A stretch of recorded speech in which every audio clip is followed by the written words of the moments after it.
Aku cakap je straight, aku tak bantah pun festival Rain Rave ni yang diadakan pada 30 April hingga 2 Mei 2026 di Bukit Bintang. Rain Rave ni bagi duit dekat Malaysia kot. Sekarang ekonomi bukan tengah sedap mana pun. So, bila ada event, tarik orang luar masuk, mestilah ada flow duit yang masuk juga.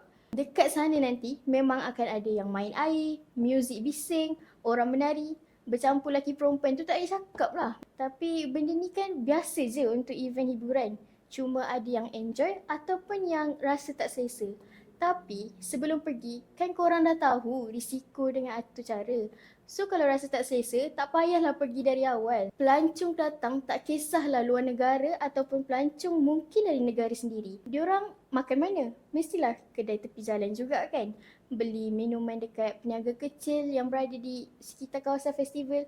Alah, macam korang selalu tengok yang orang tolak guna troli tu, naik grab ke sana ke sini, tidur hotel bajet ataupun homestay yang berdekatan. Sebab selalunya yang mahal ni dah penuh. Semua tu duit masuk dekat orang biasa juga. Tapi aku cakap ni bukannya auta, tapi sebenarnya fakta yang korang kena sendiri faham. Contohnya, pelancong makan dekat kedai Cik Kiah tepi jalan. Tak ke Cik Kiah dapat untung? Dan duit tu Cik Kiah boleh belikan makanan untuk anak dia dan sara keluarga beliau. Yang penting tu, cuba fikir balik. Yang peliknya, kita selalu cakap nak support bisnes kecil, nak bantu rakyat lah, apalah. Tapi bila benda ni jadi depan mata, terus nampak side negatif je. Macam tak terfikir sedikit pun yang benda tu membantu rakyat kita sendiri. Event ni kalau fikir balik bukan cikai-cikai. Dekat Bukit Bintang tu siap tutup jalan penuh daripada 29 April sampai 2 Mei 2026. Bukan tutup sikit-sikit weh.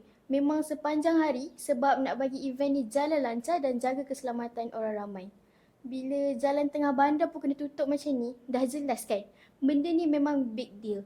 Memang boleh hidupkan suasana KL. Pasal maksiat tu, itu cerita lain lah. Itu kau punya hal. Kalau kau jenis tak reti jaga diri, pergi mana pun sama je. Jangan salahkan event yang macam ni. Kau nak kata main air, menari, campur lelaki perempuan. Tu dekat Sunway Lagoon tu, hari-hari buat operasi. Tak ada pula yang nak ban. Aku sendiri pun, walaupun duduk KL, belum tentu aku pergi. Bukan jenis aku sangat lah suka tempat crowded. Tapi aku masih boleh nampak benda ni ada manfaat dia sendiri. Untuk ramai orang. Bukan untuk aku je. Termasuklah kita yang ada dekat negara Malaysia. Takkan sebab aku tak join, aku nak bantah benda yang boleh bagi faedah dekat negara aku. Festival ni pun disokong oleh Kementerian Pelancongan, Seni dan Budaya Motek yang berada di bawah Kerajaan Mailani sendiri. Siapalah aku nak bantah kalau kerajaan pun sokong. Simple je, dapat attract ramai orang luar ataupun dalam negara sendiri, duit masuk.